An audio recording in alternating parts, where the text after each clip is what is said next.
Good morning on this January the 22nd. Crazy that we are in the end part of January already. It's amazing. So welcome this morning to our time. Sunday morning brief. This is just an opportunity for me to share a little background or a little something about the sermon or the message or the scriptures that we're going to be hearing in worship. And so today is number 2 in our sermon series on the book of Revelation. And last week for the morning brief, I kind of gave just a kind of overall like a foundational kind of ways to think about the book of Revelation so that we could hold those throughout the whole series. And so just want to remind us that this book of Revelation is not about the end times. It is not about the destruction of the world. It is an unveiling of something hidden. So there are truths. There's some revelation, which is why the book is called that. There's some revelation or some unveiling of truths that God would want us to have and to know.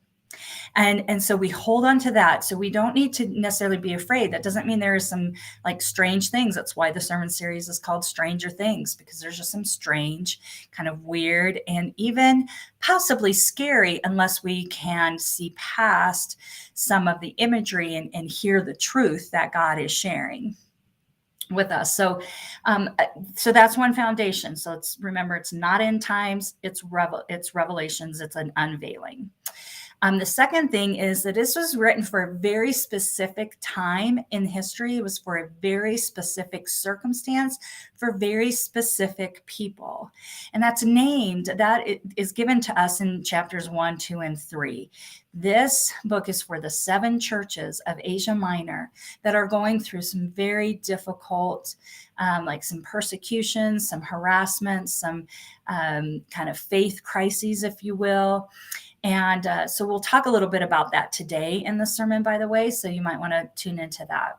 So not end times, it is an unveiling, and it's for a specific time and place. We read this, though, and can understand that the Spirit might bring up something for us in the book of Revelation. So it wasn't really probably meant to be something that lasted through time, but when it became part of the Bible, then it did, right? So we're going to listen to God in the book and hear what might be hidden or unveiled, what will be unveiled that has been hidden that we will want to know. All right, so there's that. I need to make a little correction to my morning brief last week. I had said that we don't know if the author or this John who saw the vision of Revelation, if this was the gospel writer. The book itself does not tell us that.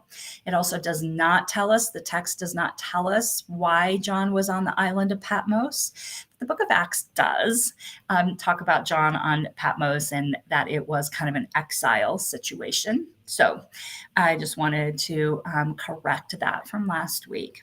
All right, so last week we kind of did this introduction. We talked about the churches and so today we kind of move on from the churches, and the next part of the vision that John has is this what could be called the heavenly court, and that's what Craig C. Hill calls it, the heavenly court. And so in chapters 4 and 5 is what we're going to be talking about today, specifically chapter 4. It is. There are some strange imagery in this particular chapter, as well as chapter 5. But strange, not so much scary, just should leave us with a lot of questions.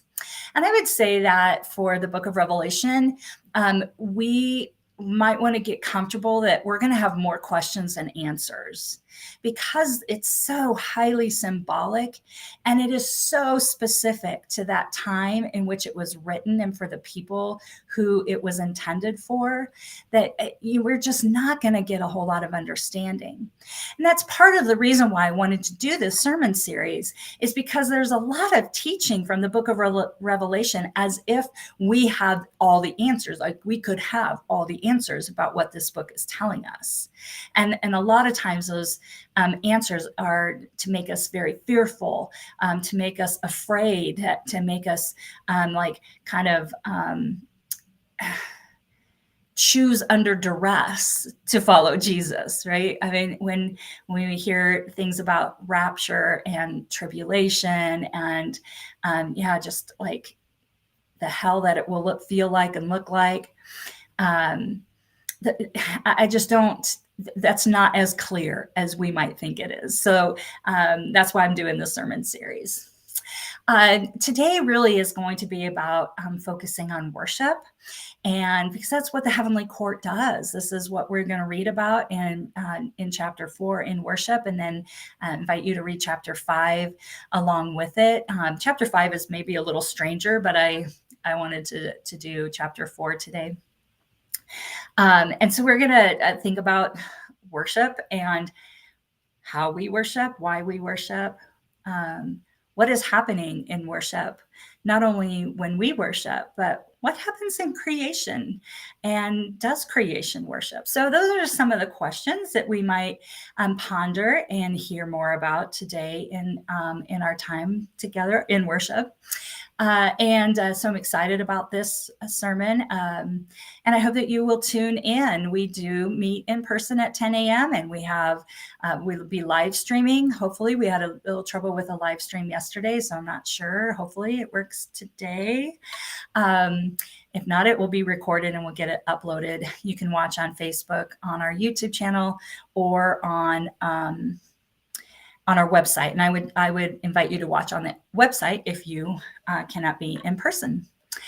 Let's see, next week, I will not be here. I will be taking the weekend off, and we have a guest preacher, Sarah Peasley, who is going to provide a great message about the judgments of Revelation. That's going to be you're not going to want to miss it. You are not going to want to miss that message. And that part of this dive into the book of Revelation. So I hope that you will join us for church next week as well, even in my absence. And I think that's all I have this morning. It is a beautiful day, and God is so good. I hope to see you in church, and may the rest of your day be the very best of your day. God bless you, and let us worship together with all creation, because God is worthy of all that we give him. All right. Have a wonderful day, everyone.